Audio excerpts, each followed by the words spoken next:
¿Quién domina el mundo? De Noam Chomsky. Capítulo 3. Los memorandos sobre la tortura y la amnesia histórica.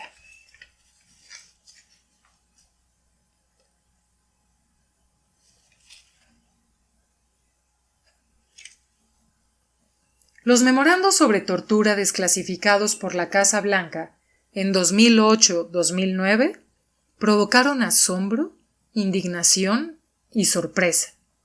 El asombro y la indignación son comprensibles, sobre todo tras el testimonio ante el Comité de Servicios Armados del Senado sobre la desesperación de Dick Cheney y Donald Rumsfeld para encontrar vínculos entre Irak y Al-Qaeda. Vínculos que después se inventaron como justificación para la invasión. El antiguo psiquiatra militar comandante Charles Burney testificó que gran parte del tiempo estábamos concentrados en tratar de establecer un vínculo entre Al-Qaeda e Irak. Cuando más se frustraba la gente por no poder establecer ese vínculo, más presión había para recurrir a medidas que podrían producir resultados inmediatos, es decir, tortura. McClatchy informó de que un antiguo oficial de inteligencia, familiarizado con la cuestión de los interrogatorios, añadió que la administración Bush aplicó una presión implacable para que los interrogadores usaran métodos duros con los detenidos, en parte para encontrar pruebas de cooperación entre Al-Qaeda y el régimen del difunto dictador iraquí Saddam Hussein. Cheney y Rumsfeld exigieron que los interrogadores encontraran pruebas de la colaboración entre Al-Qaeda e Irak. Había una presión constante sobre las agencias de inteligencia y los interrogadores para que hicieran todo lo necesario para conseguir esa información de los detenidos, sobre todo los pocos de alto valor que teníamos. Y cuando seguían llegando con las manos vacías, la gente de Cheney y Rumsfeld les decía que jugaran más fuerte. Esas fueron las revelaciones más significativas de la investigación del Senado, y apenas se informó de ellas. Aunque semejantes testimonios sobre la brutalidad y el engaño del gobierno deberían ser impactantes, la sorpresa ante la imagen general que revelaron es igualmente sorprendente. Por un lado, incluso sin la investigación, era razonable suponer que Guantánamo era una cámara de tortura. ¿Por qué otro motivo iban a llevar prisioneros a un lugar donde estarían fuera del alcance de la ley? Por cierto, un lugar cuyo uso por parte de Washington supone la violación de un tratado que se le impuso a Cuba a punta de pistola. Por supuesto, se alegaron razones de seguridad, pero sigue siendo difícil creérselas.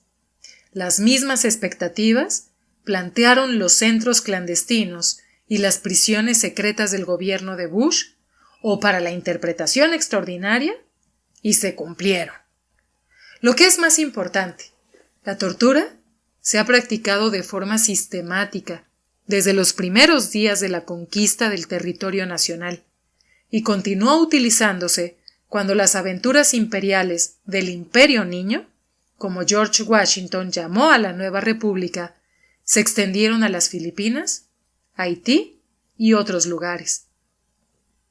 Hay que tener en cuenta también que la tortura era el menor de los muchos crímenes de agresión, terror, subversión y estrangulamiento económico que han oscurecido la historia de Estados Unidos, como de otras grandes potencias. Así que lo sorprendente es ver las reacciones a la desclasificación de esos memorandos del Departamento de Justicia, incluso por parte de algunos de los críticos más elocuentes y directos de las infracciones de Bush.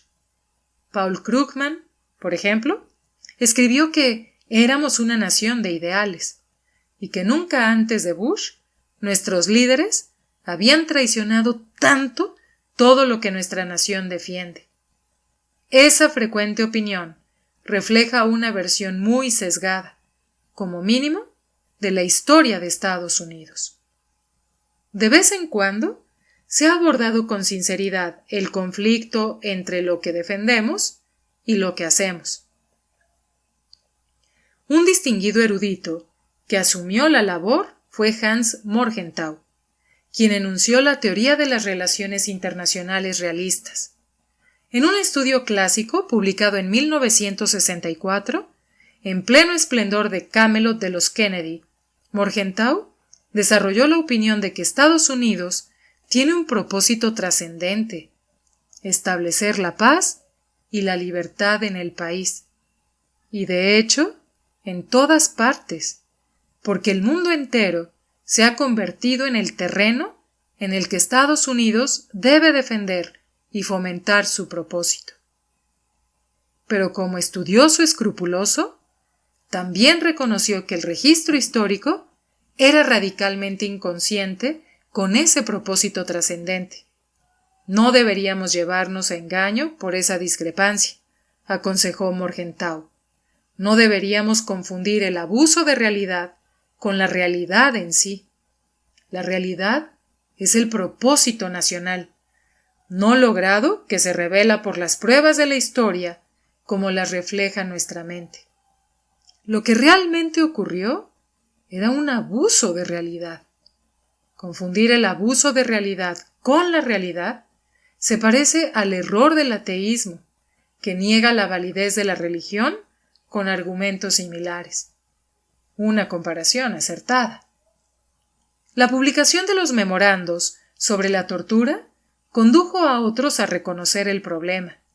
En The New York Times, el columnista Roger Cohen reseñó un libro nuevo, The Myth of American Exceptionalism, del periodista británico Godfrey Hodgson, que concluía que Estados Unidos es solo un gran país, pero imperfecto, un país entre nosotros. Cohen coincidía en que las pruebas sostenían el juicio de Hodgson, pero de todos modos consideraba un error de bulto que Hodgson no comprendiera que Estados Unidos nació con una idea y, por lo tanto, tiene que llevar esa idea adelante. La idea de Estados Unidos se reveló en el nacimiento del país como una ciudad en un monte, una noción inspiradora, que reside en lo más profundo de la psique estadounidense, así como en el espíritu característico del individualismo y la iniciativa estadounidenses patentes en la expansión occidental. El error de Hodgson, al parecer, es que estaba limitándose a las distorsiones de los últimos decenios de la idea de Estados Unidos, el abuso de realidad. Volvamos a la realidad en sí, la idea de Estados Unidos desde sus primeros días.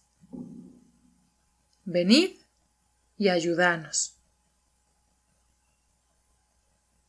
Venid y ayúdanos. La inspiradora expresión ciudad en un monte, tomada de los evangelios, fue acuñada por John Winthrop en 1630, cuando subrayó el glorioso futuro de una nueva nación decretada por Dios. Un año antes, su colonia de la bahía de Massachusetts había creado su gran sello, en el que se veía un indio con un pergamino saliéndole de la boca. En el pergamino se leía: «Venid y ayudadnos». Los colonos británicos eran, pues, humanistas caritativos, que respondían a las plegarias de los desdichados nativos y acudían a rescatarlos de su destino pagano. El gran sello es, de hecho, una representación gráfica de la idea de Estados Unidos desde su nacimiento. Debería desenterrarse de las profundidades de la psique estadounidense y tenerlo visible en las paredes de todas las aulas. Debería aparecer, desde luego, en el fondo de toda la adoración al estilo Kim Il-sung, de ese salvaje asesino y torturador que fue Ronald Reagan, quien se describió a sí mismo tan campante como líder de una ciudad resplandeciente en un monte, mientras orquestaba alguno de los crímenes más siniestros de sus años en el poder, sobre todo en Centroamérica, pero no solo allí. El Gran Sello fue una prematura proclamación de la intervención humanitaria, por usar la expresión actualmente en boga. Como ha sido frecuente desde entonces, la intervención humanitaria fue una catástrofe para los supuestos auxiliados. El primer secretario de Guerra de Estados Unidos, el general Henry Knox, describió la absoluta eliminación de todos los indios en las partes más pobladas de la Unión, por medios más destructivos para los indios nativos que la conducta de los conquistadores en México y Perú. Mucho después de que su notable contribución al proceso fuera pasado, John Quincy Adams lamentó el destino de esa raza desventurada de nativos americanos, que estamos exterminando con una crueldad tan pérfida y despiadada que está entre los pecados más abyectos de esta nación. Por lo cual, creo que un día Dios la castigará. La crueldad pérfida y despiadada continuó hasta que se conquistó el oeste. En vez del castigo de Dios, esos pecados abyectos hoy solo reciben loas por el cumplimiento de la idea estadounidense. Hubo, claro está, una versión más conveniente y convencional del relato, expresada, por ejemplo, por Joseph Story, jurista del Tribunal Supremo. Story dijo que la sabiduría de la provincia causó que los nativos desaparecieran como las hojas marchitas de otoño, aunque los colonos siempre los respetaron. La conquista y la colonización del oeste reflejaron individualismo e iniciativa. Los proyectos de los colonos, la forma más común de imperialismo, suelen reflejarlos. El respetado e influyente senador Henry Cabot Lodge alabó los resultados en 1898.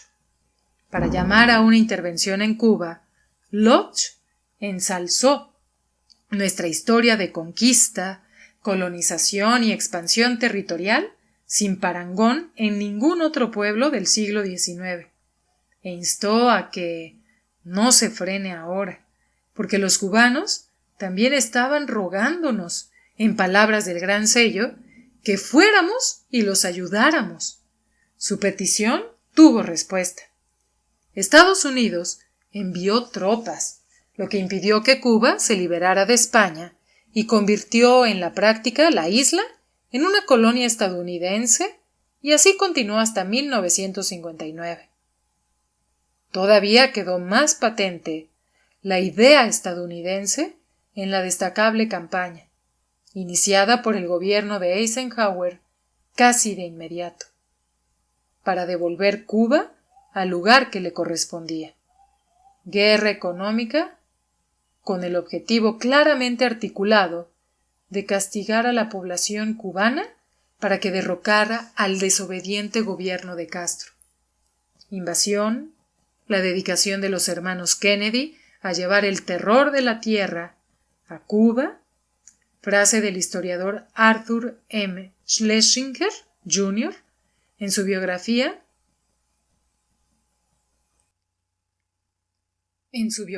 de Robert Kennedy, quien consideró esa labor una de sus principales prioridades, y otros crímenes que desafiaban la opinión casi unánime del mundo.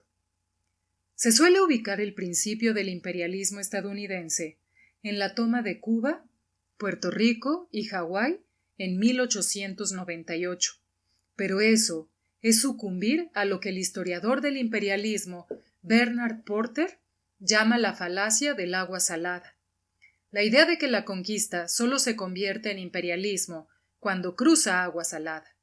Por lo tanto, si el río Mississippi se hubiera parecido al mar de Irlanda, la expansión hacia el oeste habría sido imperialismo. de George Washington a Henry Cabot Lodge, los que participaron en la empresa comprendían mejor la verdad. Después del éxito de la intervención humanitaria en Cuba en 1898, el siguiente paso en la misión, asignada por la Providencia, consistía en conceder las bendiciones de la libertad y la civilización a todos los pueblos rescatados de las Filipinas, en palabras de la plataforma del Partido Republicano de Lodge, al menos a aquellos que sobrevivieron a la carnicería asesina y el extendido uso de la tortura y otras atrocidades que la acompañaron. Aquellas almas afortunadas quedaron a merced de la policía filipina, establecida por Estados Unidos en el marco de un recientemente concebido modelo de dominio colonial, que dependía de fuerzas de seguridad preparadas y equipadas para sofisticados modos de vigilancia, intimidación y violencia. En muchas otras zonas, donde Estados Unidos impuso guardias nacionales brutales y otras fuerzas clientelares, se adoptarían modelos similares, con consecuencias que deberían ser bien conocidas. El paradigma de la tortura. Durante los 60 años últimos, ha habido víctimas de todo el mundo que han soportado el paradigma de la tortura de la CIA, desarrollado a un coste que alcanzó los $1,000 millones anuales, según el historiador Alfred McCoy en su libro A Question of Torture. McCoy muestra que los métodos de tortura de la CIA, desarrollados en la década de 1950, salieron a la superficie con escasos cambios en las infames fotos de la prisión iraquí de Abu Ghraib. No hay ninguna hipérbole en el título del acerado estudio de Jennifer Harbury sobre la historia de la tortura de Estados Unidos. Truth, Torture and the American Way. Es sumamente engañoso, como mínimo, que algunos investigadores del descenso a las alcantarillas globales de la banda de Bush lamenten que al librar la guerra contra el terrorismo, Estados Unidos ha perdido su rumbo. Nada de eso quiere decir que el tándem Bush-Cheney-Rumsfeld y otros no introdujeran innovaciones importantes.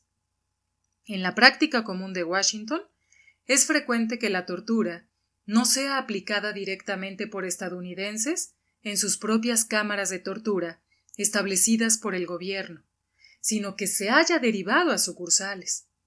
Como señala Alan Nairn, que ha realizado algunas de las investigaciones más reveladoras y valerosas sobre la tortura, lo que la prohibición de la tortura de Obama liquida de manera ostensible es ese pequeño porcentaje de tortura que ahora llevan a cabo los estadounidenses, mientras que conserva el volumen abrumador de la tortura del sistema que llevan a cabo extranjeros bajo el mecenazgo de Estados Unidos. Obama podría dejar de respaldar fuerzas extranjeras que torturan, pero ha elegido no hacerlo.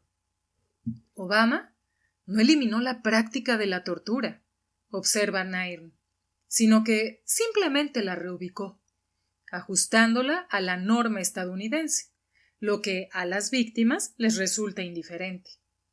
Desde Vietnam, Estados Unidos ha torturado sobre todo por delegación, pagando, armando, entrenando y orientando a extranjeros para que torturaran, pero por lo general, teniendo cuidado de que los estadounidenses se quedaran un paso por lo menos más atrás. La prohibición de Obama ni siquiera impide la tortura directa por estadounidenses fuera de entornos de conflicto armado, que es donde se producen muchas de las torturas, porque muchos regímenes represivos no están en un conflicto armado. El suyo es un retorno al statu quo ante, el régimen de tortura desde Ford hasta Clinton, que año tras año, a menudo produjo más sufrimiento con el respaldo y las cadenas de Estados Unidos que el ocasionado durante los años de Bush y Cheney. En algunos casos, la implicación estadounidense en la tortura fue incluso más indirecta. En un estudio de 1980, el latinoamericanista Lars Schultz descubrió que la ayuda de Estados Unidos ha tendido a fluir de manera desproporcionada hacia gobiernos latinoamericanos que torturan a sus ciudadanos, a los atroces violadores de derechos humanos fundamentales del hemisferio. Esa tendencia llevó a proporcionar ayuda militar. Fue independiente de la necesidad y transcurrió durante los años de Carter. En estudios más amplios, Edward Herman halla la misma correlación y encuentra una explicación.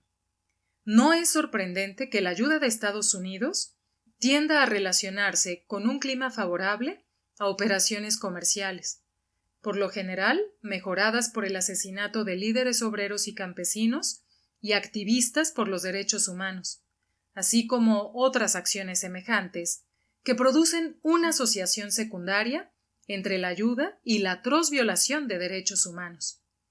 Dichos estudios se llevaron a cabo antes de los años de Reagan, cuando el asunto dejó de ser digno de estudio porque las correlaciones quedaron muy claras. No es de extrañar que el presidente Obama nos aconseje mirar adelante y no atrás, una doctrina conveniente para aquellos que tienen los palos. Los que son golpeados por ellos tienden a ver el mundo de forma diferente, aunque nos disguste.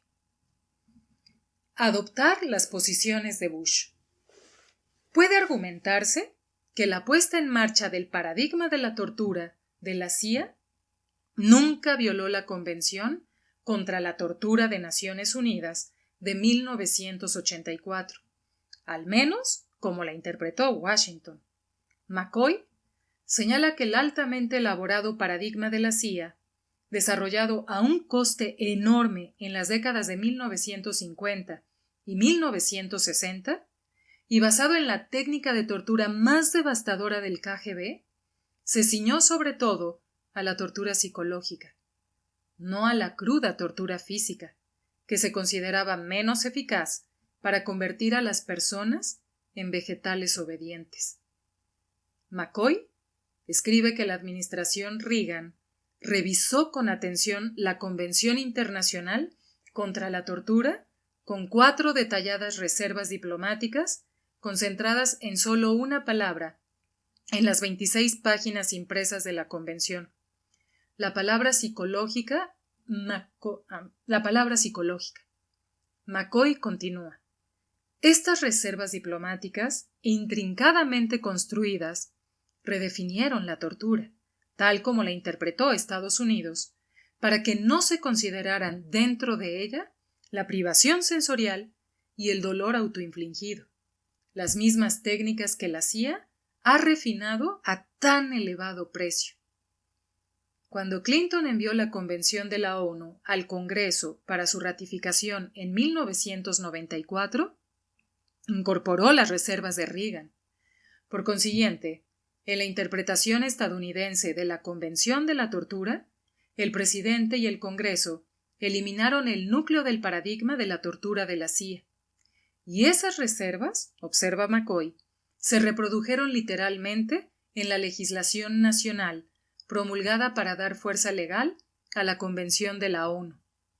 Esa es la mina terrestre política que detonó con fuerza tan fenomenal en el escándalo de Abu Ghraib y en la vergonzosa ley de comisiones militares que se aprobó con apoyo de los dos grandes partidos en 2006. Bush, por supuesto, fue más allá de sus predecesores al autorizar prima facie que se violara la legislación internacional hasta el punto de que varias de sus innovaciones extremistas fueron derogadas por los tribunales. Obama, como Bush, al tiempo que afirma con elocuencia nuestro compromiso inquebrantable con la ley internacional, parece decidido a reinstaurar sustancialmente las medidas extremistas de Bush. En junio de 2008, al tratar el importante caso Boumediene contra Bush, el Tribunal Supremo rechazó por inconstitucional la afirmación del gobierno de Bush de que los prisioneros de Guantánamo no tienen derecho al habeas corpus. Glenn Greenwald revisó las secuelas del caso en Salón, buscando preservar el poder de secuestrar personas en todo el mundo y encarcelarlas sin el debido juicio. El gobierno de Bush decidió enviarlas a la prisión estadounidense del aeródromo de Bagram, en Afganistán, tratando el fallo del caso Boumediene, basado en nuestras garantías constitucionales más básicas, como si fuera un juego estúpido. Metes en un avión hacia Guantánamo prisioneros secuestrados y tendrán derechos constitucionales. Pero en cambio, los envías a Bagram y puedes hacerlos desaparecer para siempre sin ningún proceso judicial. Obama adoptó la posición de Bush.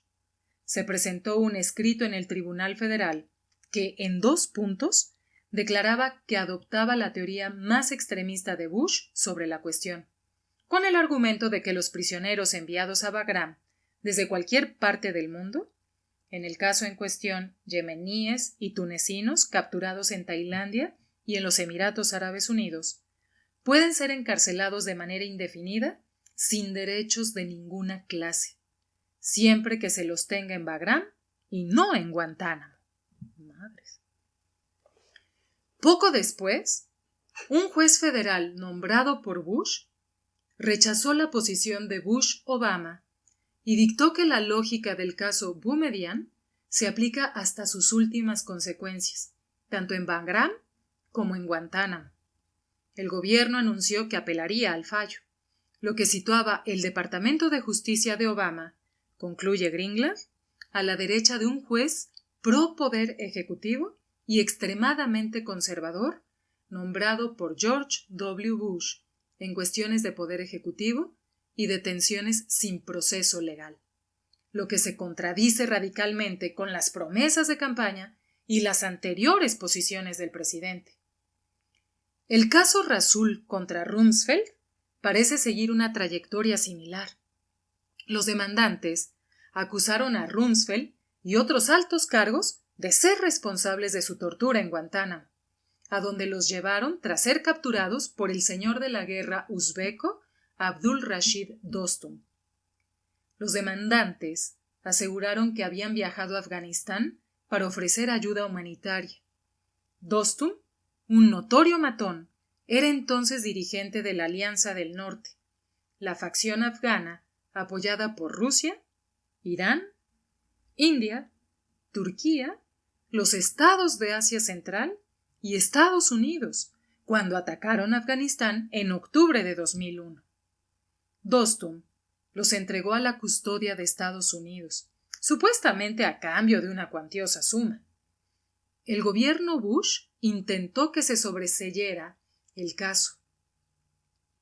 El Departamento de Justicia de Obama presentó un escrito apoyando la posición de Bush, según la cual los funcionarios del gobierno no debían ser considerados responsables de tortura y otras violaciones procesales en Guantánamo, porque los tribunales todavía no habían establecido con claridad los derechos de que gozaban allí los presos. También se informó de que el gobierno de Obama sopesaba recuperar las comisiones militares, una de las más severas violaciones del imperio de la ley durante los años de Bush. ¿Hay una razón, según William Glaverson, de The New York Times? Los funcionarios que trabajan en la cuestión de Guantánamo dicen que a los abogados del gobierno les preocupa enfrentarse a grandes obstáculos para juzgar a algunos sospechosos de terrorismo en los tribunales federales. Los jueces podrían complicar el juicio de detenidos que hayan sido sometidos a un trato brutal, y los fiscales podrían usar pruebas o testimonios recogidos por agencias de inteligencia. Un serio error en el sistema penal, parece. Así se crean terroristas. El debate sobre si la tortura ha sido eficaz para obtener información sigue siendo intenso. Parece que la idea de partida es que si es eficaz, está justificada. Según este argumento, cuando Nicaragua capturó al piloto de Estados Unidos, Eugene Hasenfuss, en 1986, tras derribar su avión cuando estaba entregando ayuda a las fuerzas de la Contra apoyadas por Washington, no debería haberlo juzgado, declararlo culpable y luego devolverlo a Estados Unidos como hicieron, sino que deberían haber aplicado el paradigma de la tortura de la CIA para tratar de obtener información sobre otras atrocidades terroristas planificadas y llevadas a cabo desde Washington. No poca cosa para un país pequeño y empobrecido bajo la agresión terrorista de la superpotencia global. Siguiendo el mismo criterio, si los nicaragüenses hubieran podido capturar al principal coordinador del terrorismo, John Negroponte, entonces embajador de Estados Unidos en Honduras, después nombrado primer director de Inteligencia Nacional, en esencia un pop del contraterrorismo, sin provocar ni un murmullo, deberían haber hecho lo mismo. Cuba habría tenido justificación para actuar de manera similar si el gobierno de Castro hubiera podido hacerse con los hermanos Kennedy. No hay ninguna necesidad de sacar a relucir lo que sus víctimas deberían haberles hecho a Henry Kissinger, Ronald Reagan y otros destacados comandantes terroristas, cuyas hazañas hacen palidecer a Al-Qaeda y que sin duda tenían amplia información que podría haber impedido posteriores ataques inminentes. Esos ejemplos nunca surgen en el debate, lo que lleva a una evaluación clara de la excusa de la información valiosa. Hay, a buen seguro, una respuesta. Nuestro terrorismo, aunque sin duda es terrorismo, es beneficioso, lo que se deriva de la idea de la ciudad en un monte. Quizá la exposición más elocuente de esta tesis la presentó el director de New Republic, Michael Kinsley, respetado portavoz de la izquierda. La organización America's Watch, parte de Human Rights Watch, había protestado cuando el Departamento de Estado confirmó que las fuerzas terroristas de Washington recibieron órdenes oficiales de atacar blancos fáciles, objetivos civiles indefensos, y evitar al ejército nicaragüense, lo cual podían hacer gracias al control de la CIA del espacio aéreo de Nicaragua y a los sofisticados sistemas de comunicaciones proporcionados a la Contra. En respuesta, Kinsley explicó que los ataques terroristas de Estados Unidos sobre objetivos civiles están justificados si cumplen algunos criterios pragmáticos. Una política sensata debería resistir un análisis coste-beneficio, un análisis de la cantidad de sangre y sufrimiento que se provocaran y la probabilidad de que emerja la democracia en el otro extremo. Democracia según los moldes determinados por las élites de Estados Unidos. Las ideas de Kinsley no suscitaron quejas públicas, que yo sepa. Por lo visto, se consideraron aceptables. Parecía derivarse, pues, que los líderes de Estados Unidos y sus agentes no son culpables por llevar a cabo esas políticas sensatas de buena fe, ni siquiera si su juicio en ocasiones estuviera errado. Quizá la culpa sería mayor, según los criterios morales imperantes, si se descubriera que la tortura del gobierno Bush costó vidas estadounidenses. Esta es, de hecho, la conclusión a la que llegó el comandante Matthew Alexander, seudónimo, uno de los más experimentados interrogadores de Estados Unidos en Irak, que obtuvo la información que condujo a los militares estadounidenses a localizar a Abu Musab al-Zarqawi, el jefe de Al-Qaeda en Irak, según informa el corresponsal Patrick Cockburn. Alexander solo expresa desprecio por los duros interrogatorios del gobierno de Bush. Cree que el uso de tortura no solo no proporciona ninguna información útil, sino que se ha revelado tan contraproducente que podría haber conducido a la muerte de tantos soldados estadounidenses como civiles murieron el 11S. A través de centenares de interrogatorios, Alexander descubrió que los combatientes extranjeros llegaban a Irak como respuesta a los abusos en Guantánamo y Abu Ghraib, y que ellos y sus aliados locales pensaban en los ataques suicidas y otras acciones terroristas por las mismas razones. También hay cada vez más pruebas de que los métodos de tortura que alentaron Dick Cheney y Donald Rumsfeld crearon terroristas.